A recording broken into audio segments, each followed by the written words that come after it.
കേരളത്തിൽ പലയിടങ്ങളിൽ നടത്തിയ പരിശോധനയിൽ ഭൂഗർഭജലത്തിൽ മനുഷ്യവിസർജ്ജ ഘടകം കലർന്നിട്ടുള്ളതായി കണ്ടെത്തിയതെന്ന് മന്ത്രി റോഷി അഗസ്റ്റിൻ പറഞ്ഞു.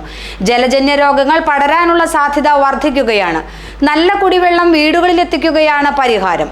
പൈങ്ങോട്ടൂരിലെ ശുദ്ധജല വിതരണ പദ്ധതിയുടെ നിർമ്മാണോദ്ഘാടനം മന്ത്രി നിർവഹിച്ചു. പദ്ധതി സമയബന്ധിതമായി പൂർത്തീകരിക്കുമെന്ന് മന്ത്രി വ്യക്തമാക്കി.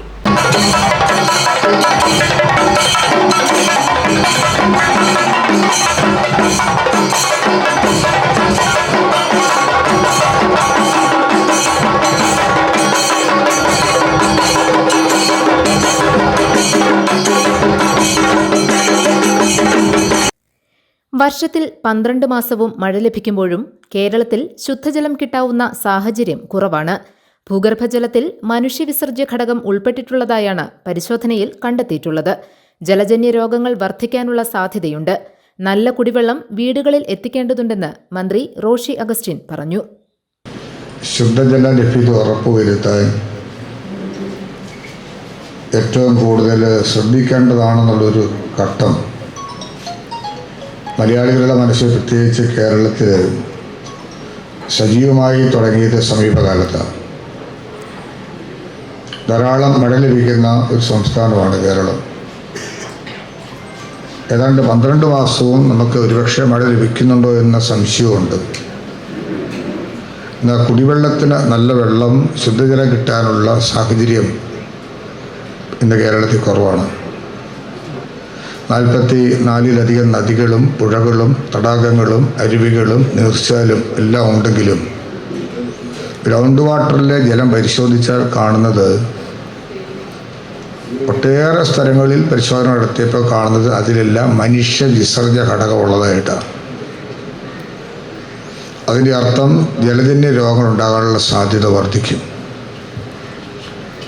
അതിൽ നിന്നെല്ലാം മാറ്റം വരുത്തി നല്ല ശുദ്ധജലം എല്ലാ കുടുംബങ്ങളിലും എത്തണം. 29 കോടി രൂപ ചെലവഴിച്ച് പൈങ്ങോട്ടൂർ പഞ്ചായത്തിൽ നടപ്പാക്കുന്ന സമഗ്ര ശുദ്ധജല വിതരണ പദ്ധതിയുടെ ശിലാസ്ഥാപനം മന്ത്രി നിർവഹിച്ചു. നിലവിലെ ആവശ്യകതയിലുമധികം ശേഷിയുള്ള പദ്ധതിയാണിത്. സമയബന്ധിതമായി പൂർത്തീകരിക്കുമെന്ന് മന്ത്രി പറഞ്ഞു. 1.1 MLD അത്രയും ചെറിയ സ്കീം മാത്രമേ ഈ പഞ്ചായത്തിലുണ്ടായിരുന്നുള്ളൂ. എന്നാൽ ഈ സ്കീമിലൂടെ നമുക്ക് ഈ പഞ്ചായത്തിൽ പ്രസന്റ് ഡിമാൻഡ് അനുസരിച്ച് കൊടുക്കാൻ 2.6 MLD വാട്ടർ ആവശ്യമാണ്. നമ്മുടെ സ്കീം 4 MLD-യാണ്. അപ്പോൾ നമ്മുടെ ഡിമാൻഡ് കഴിഞ്ഞ് വരുന്ന 10, 15, 20 വർഷം കഴിഞ്ഞാലും പുതിയതായി ഏതൊക്കെ സംരംഭങ്ങൾക്ക് വേണ്ടി വെള്ളം ആവശ്യപ്പെട്ടാലും കുടുംബങ്ങൾ വന്നാലും പൂർണ്ണമായും സംരക്ഷിക്കാൻ ഉതകുന്ന വിധത്തിലുള്ള വലിയ പദ്ധതിക്കാണ് തുടക്കം കുറിക്കുന്നത്. മാത്യു കുഴൽനാടൻ MLA ചടങ്ങിൽ അധ്യക്ഷത വഹിച്ചു. എൽദോ എബ്രഹാം, ജിജി ഷിജു, സാബു മത്തായി, ആനീസ് ഫ്രാൻസിസ്, സന്തോഷ് ജോർജ്, പി അമൽരാജ്, ഷാജി മുഹമ്മദ്, റോബിൻ എബ്രഹാം, സണ്ണി കാഞ്ഞിരത്തിങ്കൽ, ബിജു മുല്ലശ്ശേരിയിൽ, PM Koyakutty, KK Anilkumar, KM Sageer, Jomon John, Pradeep Mon Varghese, Shaiju Michael തുടങ്ങിയവർ പ്രസംഗിച്ചു. Water authority managing director Jeevan Babu സ്വാഗതവും ചീഫ് എഞ്ചിനീയർ VK പ്രദീപ് കൃതജ്ഞതയും പറഞ്ഞു. GTV news, Paingottoor.